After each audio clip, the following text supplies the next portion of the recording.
ਉਹ ਇਹ ਕਿ ਜਦੋਂ ਖਿੱਤੇ ਦੇ ਵਿੱਚ ਤਾਕਤ ਦਾ ਤਵਾਜ਼ਨ ਜਿਹੜਾ ਨਾ ਉਹ ਬਦਲ ਰਿਹਾ ਹੋਵੇ ਨਾ, ਔਰ ਜਦੋਂ ਸਰਹੱਦ ਦੇ ਉਸ ਪਾਰ ਜੰਗੀ ਜਨੂਨ ਨੂੰ ਇੱਕ ਸਫਾਰਤੀ ਲਬਾਦਾ ਉਡਾਇਆ ਜਾ ਰਿਹਾ ਹੋਵੇ, ਔਰ ਜਦੋਂ ਭਾਰਤ ਮੁਸਲਸਲ ਇਹ ਤਾਸੁਰ ਦੇਣ ਦੀ ਕੋਸ਼ਿਸ਼ ਕਰਦਾ ਪਿਆ ਹੋਵੇ ਕਿ ਉਹ ਜਨੂਬੀ ਏਸ਼ੀਆ ਦੀ ਵਾਹਿਦ ਫੈਸਲਾ ਕੁਨ ਤਾਕਤ ਹੈ।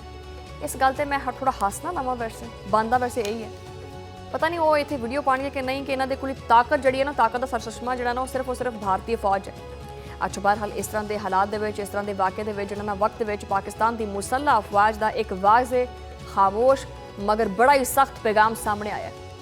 Chief of defence forces field marshal Asim Munir का बहावलपुर गैरिजन का दौरा महज एक रवायती अस्करी सरगर्मी नहीं सी। तुसी के समझते हैं कि सिर्फ एक आम रवायती दौरा नहीं, बल्कि ये एक स्ट्रैटेजिक सिग्नल सी। वैसे फील्ड मार्शल आसिम मुनीर के उत्ते बड़ी डाढ़ी और कड़ी नज़र रखी हुई है भारत ने। हर चीज़ के उत्ते जिन्होंने अपडेट रहते हैं उन्होंने बारे वो आपदियां दे इतमाद और मुखालफीन वास्ते इंतबाह लैके आते।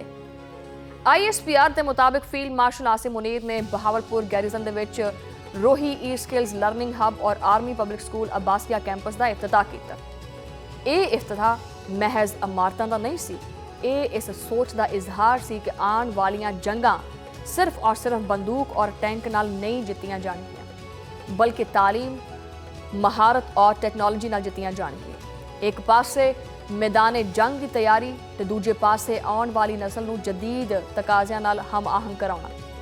ये फर्क है जो कि पाकिस्तान और भारत की अस्करी सोच को नुमाया करता है। फील्ड मार्शल को ऑपरेशनल तरबीती और इंतजामी पहलुओं नाल तफसीली तौर पर ब्रीफिंग दी गई। इस ब्रीफिंग के खास तौर पर मल्टी डोमेन वॉरफेयर की तैयारियां जड़ियां ने उहदे उत्ते तवज्जो रखी गई है। ये वो इस्तलाहत ने जिथे भारत हालिया बरसां दे विच सिर्फ और सिर्फ कॉन्फ्रेंसां और सैमीनार्स तक अपने आप को महदूद रखता है, जबकि पाकिस्तान इनू अमली मैदान दे विच लैके आंदा है। ज़मीन, फिजा, समंदर, साइबर स्पेस और इलैक्ट्रॉनिक वॉरफेयर। अच्छा, यही चीज़ां भारत नू अज भी खटकदियां ने कि असीं समझदे सी कि जी पाकिस्तान दे कोल तां कोई इन्नी टैक्नोलॉजी नहीं होएगी। इसी चीज़ां दा उहनू तालमेल समझ नहीं आया, जिहदे करके वो मार्का हक दे विच बुरी तरह नाकाम हो गए। पाकिस्तान की अस्करी तैयारी हुण किसी एक महाज तक महदूद नहीं रही हैगी। इसी सिलसिले which field marshal Asim Munir ने खैरपुल टामेवाली दे विच होने वाली एक फील्ड मशक का जिहड़ा ना मुशाहिदा किया।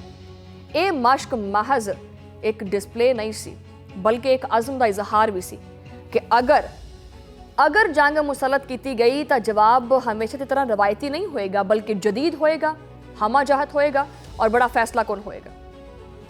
मशक के दौरान ड्रोन्स, इलैक्ट्रॉनिक जिहड़े वॉरफेयर ने और जदीद कमांड एंड कंट्रोल सिस्टम्स है ਉਹਦਾ ਮੁਜ਼ਾਹਰਾ भी किया गया, ਜਿਹੜਾ कि इस गल का सबूत है कि पाकिस्तान हुण जंग नूं सिर्फ तादाद नाल नहीं बल्कि जहानत और टैक्नोलॉजी नाल देखता है। ये वही मैदान है जिथे भारत अपने आप नूं बरतरी का दावेदार समझता है, मगर हकीकत यह है कि भारत की ज़्यादातर जंगी टैक्नोलॉजी दरामदी है, जबकि पाकिस्तान मुकामी तैयारी, मुताबकत और जिद्दत के उत्ते फोकस करता पे। फील्ड मार्शल आसिम मुनीर ने मशक दे विच शरीक जवानों नूं जिहड़ा ना उन्होंने हौसला दिता और उन्होंने हौसले नूं सराहिया, उन्होंने सलाहियतां नूं सराहिया। और यही वो आंसर है जिहड़ा कि किसी भी फौज वास्ते नाकाबले शिकस्त होंदा है, हौसला, नज़्मो ज़ब्त और मकसद के उत्ते यकीन। बहावलपुर गैरिजन के दौरे के दौरान फील्ड मार्शल ने वाज़े अल्फाज दे विच आख्या जी कि पाकिस्तान की मुसल्लह अफवाज मुल्की खुद मुख्तारी और इलाकाई सालमे के दफा वास्ते मुकम्मल तौर पर तैयार और डटी हुई है। ये बयान किसी जज्बाती रद्द-ए-अमल का नतीजा नहीं सी, बल्कि ज़मीनी हकायक और तैयारियां और सलाहियतां के उत्ते एतमाद का भी इजहार करता है। अच्छा, इस तरह के वक्त के जो भारत लाइन ऑफ कंट्रोल के उत्ते इश्तियाल अंगेजी, सफारती महाज के उत्ते जारियत और अंदरूनी तौर के उत्ते अस्करी भर्ती के बयानियां नूं हवा दिंदा पिया है, तो पाकिस्तान का यह पैगाम जो नहायत वाजे है। चीफ ऑफ डिफेंस फोर्सिस ने मुस्तकबिल के सिक्योरिटी चैलेंजिस नाल भी निबड़न वास्ते आला सतह की तैयारी बरकरार रखने के उत्ते जोर दिता है। ये गल इस वास्ते भी अहम है क्योंकि जंग की नौयत कभी भी बदल सकती। फील्ड मार्शल आसिम मुनीर ने आख्या कि जदीद टैक्नोलॉजी मुस्तकबिल की जंगी हिकमत अमली दे विच मरकजी किरदार अदा करे। अच्छा, ये वो हकीकत है जिन्हों भारत तस्लीम तो करता है, मगर अमली तौर पर जी तैयारी है ना वो सवालिया निशान बनी हुई है। पाकिस्तान की मुसल्लह अफवाज जदीद टैक्नोलॉजी को अपनाती है, जिद्दत को अपनाती है, मुकामी तैयारी भी करती है और अपने टारगेट्स के उत्ते फोकस भी करती है। ये तीनों अनासर वो ने ਜਿਨ੍ਹਾਂ ਦੇ ਉੱਤੇ ਭਾਰਤ ਦਾ ਜਿਹੜਾ ਅਸਕਰੀ ਮਾਡਲ ਹੈ ਨਾ ਉਹ ਕਾਫੀ ਕਮਜ਼ੋਰ ਦਿਖਾਈ ਦਿੰਦਾ ਹੈ, ਕਿਉਂਕਿ ਨਾ ਤਾਂ ਉਹਨਾਂ ਕੋਲ ਮਹਾਰਤ ਹੈਗੀ ਹੈ, ਨਾ ਟੈਕਨੋਲੋਜੀ ਹੈਗੀ ਹੈ, ਬਲਕਿ ਭਾਰਤ ਦੇ ਕੋਲ ਤਾਂ ਦਿਮਾਗ ਹੀ ਨਹੀਂ ਹੈਗਾ। ਬਾਕੀ ਤਾਂ ਗੱਲਾਂ ਤੁਸੀਂ ਖੈਰ ਡਿਲੀਟ ਹੀ ਕਰ ਦਿਓ ਵਿੱਚੋਂ। ਭਾਰਤ ਦਾ ਅਸਕਰੀ ਮਾਡਲ ਤਾਂ ਹੈ ਹੀ ਨਹੀਂ ਨਾ, ਕਮਜ਼ੋਰ ਤਾਂ ਕਿੱਥੋਂ ਹੋਏਗਾ। ਭਾਰਤ ਦਾ ਇਨਹਿਸਾਰ ਕਾਫੀ ਹੱਦ ਤੱਕ ਜਿਹੜਾ ਉਹ ਗੈਰ ਮੁਲਕੀ ਜਿਹੜੇ ਹਥਿਆਰ ਨੇ ਔਰ ਮਹਿੰਗੇ ਦਿਫਾਈ ਮੁਆਹਦੇ ਨੇ ਔਰ ਸਿਆਸੀ ਤਸ਼ਹੀਰ ਹੈ ਉਹਦੇ ਉੱਤੇ, ਜਿੱਥੇ ਪਾਕਿਸਤਾਨ ਜਿਹੜਾ ਨਾ ਉਹ ਖਾਮੋਸ਼ੀ ਨਾਲ ਆਪਦੇ ਨਿਜ਼ਾਮ ਦੇ ਉੱਤੇ ਖੁਦ ਗੌਰ ਕਰਦਾ ਹੈ, ਆਪਦਾ ਨਿਜ਼ਾਮ ਖੁਦ ਬਣਾਉਂਦਾ ਹੈ ਔਰ ਆਪਣੇ ਆਪ ਨੂੰ ਬਿਹਤਰ ਕਰਦਾ ਹੈ ਔਰ ਖੁਦ ਆਜ਼ਮਾਇਸ਼ ਦੇ ਮਰਾਹਲ ਦੇ ਵਿੱਚੋਂ ਜਿਹੜਾ ਲੰਘਦਾ ਹੈ। ISPR ਦੇ ਮੁਤਾਬਿਕ ਫੀਲਡ ਮਾਰਸ਼ਲ ਆਸਿਮ ਮੁਨੀਰ ਨੇ ME ਰੀਜਨਲ ਵਰਕਸ਼ਾਪ ਦਾ ਵੀ ਦੌਰਾ ਕੀਤਾ, ਜਿੱਥੇ ਉਹਨਾਂ ਨੇ ਜਦੀਦ ਪਲੇਟਫਾਰਮਸ ਦੀ ਦੇਖਭਾਲ ਕੀਤੀ ਔਰ ਮੁਆਵਨ ਜੰਗੀ ਜਿਹੜੇ ਇਕਦਾਮਾਤ ਨੇ ਉਹਨਾਂ ਦੇ ਉੱਤੇ ਬਰੀਫਿੰਗ ਵੀ ਦਿੱਤੀ ਹੈ। ਅੱਛਾ, ਇਹ ਉਹ ਪਹਿਲੂ ਹੈ ਜਿੱਥੇ ਅਕਸਰ ਜਿਹਨੂੰ ਨਜ਼ਰਅੰਦਾਜ਼ ਕੀਤਾ ਜਾਂਦਾ ਹੈ, ਮਗਰ ਕਿਸੇ ਵੀ ਤਵੀਲ ਜੰਗ ਦੇ ਵਿੱਚ ਲੌਜਿਸਟਿਕਸ, ਮੇਨਟੇਨੈਂਸ ਔਰ ਸਪੋਰਟ ਸਿਸਟਮ ਦਾ ਫੈਸਲਾ ਕੁਨ ਕਿਰਦਾਰ ਅਦਾ ਕੀਤਾ ਜਾਂਦਾ ਹੈ। ਪਾਕਿਸਤਾਨ ਇਸ ਮਹਾਜ਼ ਦੇ ਉੱਤੇ ਖੁਦ ਕਫਾਲਤ ਤਰਫ ਵਧਦਾ ਪਿਆ, ਜੋ ਕਿ ਖੈਰ ਇੱਕ ਮੁਮਕਿਨਾ ਤਨਾਜ਼ਰ ਦੇ ਵਿੱਚ ਇੱਕ ਸਟ੍ਰੈਟੇਜਿਕ ਐਡਵਾਂਟੇਜ ਜਿਹੜਾ ਨਾ ਉਹ ਬਣ ਸਕਦਾ ਹੈ। ਬਹਾਵਲਪੁਰ ਗੈਰੀਜ਼ਨ ਪਹੁੰਚਣ ਦੇ ਉੱਤੇ ਫੀਲਡ ਮਾਰਸ਼ਲ ਆਸਿਮ ਮੁਨੀਰ ਨੇ ਯਾਦਗਾਰ ਸ਼ਹਾਦਾ ਦੇ ਉੱਤੇ ਜਿਹੜੇ ਫੁੱਲ ਨੇ ਉਹ ਰੱਖੇ ਔਰ ਫਾਤਿਹਖਾਨੀ ਵੀ ਕੀਤੀ। ਇਹ ਲਮਹਾ ਮਹਿਜ਼ ਰਵਾਇਤ ਨਹੀਂ ਹੈ, ਬਲਕਿ ਇਸ ਤਸਲਸਲ ਦੀ ਅਲਾਮਤ ਸੀ ਕਿ ਪਾਕਿਸਤਾਨ ਦੀ ਅਸਕਰੀ ਤਾਰੀਖ ਦੇ ਵਿੱਚ ਕੁਰਬਾਨੀ ਨਾਲ ਤਾਕਤ ਦਾ ਸਫ਼ਰ ਜਿਹੜਾ ਨਾ ਉਹ ਤੈਅ ਕਰਦਾ ਹੈ। ਪਾਕਿਸਤਾਨ ਸ਼ਹਾਦਾ ਦੀਆਂ ਕੁਰਬਾਨੀਆਂ ਇਸ ਗੱਲ ਦੀ ਯਾਦ ਦਹਾਨੀ ਹੈ ਕਿ ਇਹ ਫੌਜ ਮਹਜ਼ ਅਸਲੇ ਦੇ ਨਾਲ ਨਹੀਂ, ਇੱਕ ਨਜ਼ਰੀਏ ਨਾਲ ਬਣੀ ਹੋਈ ਹੈ। ਇਹ ਪੂਰਾ ਦੌਰਾ, ਇਹ ਸਾਰੀਆਂ ਸਰਗਰਮੀਆਂ, ਇਹ ਸਾਰੇ ਬਿਆਨਾਤ ਔਰ ਇਹ ਸਾਰੇ ਮੁਸ਼ਾਹਿਦੇ ਇੱਕ ਮਰਬੂਤ ਪੈਗਾਮ ਜਿਹੜਾ ਨਾ ਉਹਦਾ ਹਿੱਸਾ ਨੇ। ਇਹ ਪੈਗਾਮ ਭਾਰਤ ਵਾਸਤੇ ਵੀ ਹੈ ਕਿ ਖਿੱਤੇ ਦੇ ਦੂਸਰੇ ਮੁਲਕਾਂ ਵਾਸਤੇ ਵੀ ਹੈਗਾ ਔਰ ਆਲਮੀ ਤਾਕਤਾਂ ਵਾਸਤੇ ਵੀ ਹੈਗਾ।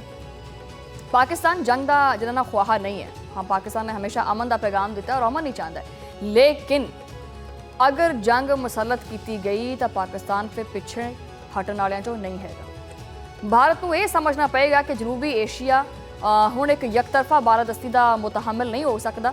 ਤਾਕਤ ਦਾ ਤਵਾਜ਼ੁਨ ਹੀ ਅਮਨ ਦੀ ਜ਼ਮਾਨਤ ਹੁੰਦਾ ਹੈ ਔਰ ਪਾਕਿਸਤਾਨ ਆਪਦੀ ਦਫਾਈ ਤਿਆਰੀ ਦੇ ਜ਼ਰੀਏ ਇਸੇ ਤਵਾਜ਼ਨ ਨੂੰ ਬਰਕਰਾਰ ਰੱਖਣਾ ਚਾਹੁੰਦਾ ਹੈ। ਫੀਲਡ ਮਾਰਸ਼ਲ ਆਸਿਮ ਮੁਨੀਰ ਦਾ ਬਹਾਵਲਪੁਰ ਦੌਰਾ ਇਸੇ ਫਲਸਫੇ ਦੀ ਇੱਕ ਅਮਲੀ ਤਸਵੀਰ ਸੀ, ਖਾਮੋਸ਼, ਮੁਨਜ਼ਮ ਲੇਕਿਨ ਫੈਸਲਾਕੁਨ। ਇਹ ਇੱਕ ਪੇਸ਼ਾਵਰ ਫੌਜ ਦੀ ਜ਼ੁਬਾਨ ਦੇ ਵਿੱਚ ਦਿੱਤਾ ਗਿਆ ਪੈਗਾਮ ਸੀ, ਇੱਕ ਐਸਾ ਪੈਗਾਮ ਜਿਹੜਾ ਕਿ ਡਰੋਨ ਦੀ ਪਰਵਾਜ਼, ਇਲੈਕਟ੍ਰੋਨਿਕ ਸਿਗਨਲ, ਕਮਾਂਡ ਸਿਸਟਮ ਔਰ ਤਰਬੀਅਤ ਯਾਫਤਾ ਜਵਾਨਾਂ ਦੀ ਜਿਹੜੀ ਨਾ ਉਹ ਅੱਖ ਵਿੱਚ ਨਜ਼ਰ ਆਉਂਦਾ ਹੈ। ਅੱਜ ਜਦੋਂ ਭਾਰਤ ਆਪਦੀ ਦਾਖਲੀ ਸਿਆਸਤ ਵਾਸਤੇ ਬਰੂਨੀ ਖਤਰਾਤ ਦਾ ਬਿਆਨੀਆ ਜਿਹੜਾ ਉਹ ਕਰਦਾ ਹੈ ਨਾ, ਤੇ ਪਾਕਿਸਤਾਨ ਦੀ ਫੌਜ ਜ਼ਮੀਨੀ ਹਕਾਇਕ ਦੇ ਉੱਤੇ ਫੋਕਸ ਕਰਦੀ ਪਈ ਹੁੰਦੀ ਹੈ ਔਰ ਇਹੀ ਫਰਕ ਜਿਹੜਾ ਨਾ ਉਹ ਆਉਣ ਵਾਲੇ ਵਕਤ ਦੇ ਵਿੱਚ ਫੈਸਲਾਕੁਨ ਸਾਬਤ ਹੋ ਸਕਦਾ ਹੈ। ਇਹੀ ਪਾਕਿਸਤਾਨ ਦਾ ਜਵਾਬ ਹੈ, ਤਿਆਰੀ, ਪੇਸ਼ਾਵਰਾਨਾ ਮਹਾਰਤ ਔਰ ਜਦੀਦ ਜੰਗੀ ਹਿਕਮਤ ਅਮਲੀ। ਲੇਕਿਨ ਇਹ ਜਿਹੜੀਆਂ ਤਿੰਨ ਚੀਜ਼ਾਂ ਨੇ, ਇਹਦੇ ਉੱਤੇ ਭਾਰਤ ਅਗਰ ਫੋਕਸ ਕਰ ਲਵੇ ਤੇ ਸ਼ਾਇਦ ਭਾਰਤ ਦਾ ਜਿਹੜਾ ਦਫਾ ਹੈ ਨਾ ਉਹ ਵੀ ਮੁਮਕਿਨ ਹੋ ਸਕਦਾ ਹੈ। ਭਾਰਤ, ਮੈਂ ਜਿਸ ਤਰ੍ਹਾਂ ਕਿ ਪਹਿਲੇ ਆਪਣੇ ਪ੍ਰੋਗਰਾਮ 'ਚ ਕਿਹਾ ਕਿ ਭਾਰਤ ਦਾ ਸਿਰਫ ਔਰ ਸਿਰਫ ਫੋਕਸ ਜਿਹੜਾ ਹੈ ਨਾ ਉਹ ਫੀਲਡ ਮਾਰਸ਼ਲ ਆਸਿਮ ਮੁਨੀਰ ਦੇ ਉੱਤੇ ਹੈ।